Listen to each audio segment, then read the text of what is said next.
یصلح لکم اعمالکم، اللہ تعالیٰ تمہارے سارے اعمال درست کر دے گا، ویغفر لکم ذنوبکم، اور اگر کبھی کسی نسیان یا کسی جذبات کے رو میں کوئی غلطی ہو جائے گی تو اللہ تعالیٰ تمہاری خطائیں بخش بھی دے گا۔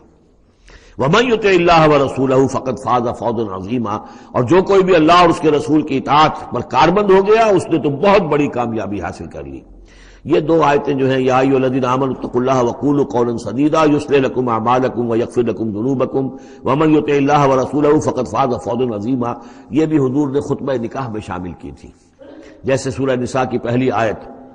یا ایھا الناس اتقوا ربکم الذی خلقکم من نفس واحدۃ وخلق منها زوجها وبث منهما رجالا کثیرا ونساء واتقوا اللہ الذی تساءلون به والارحام ان اللہ کان علیکم رقیبا، ایک وہ آیت، دو یہ، اور ایک آیت سورہ آل عمران کی، یا ایھا الذین آمنوا اتقوا اللہ حق تقاتہ ولا تموتن الا وانتم مسلمون۔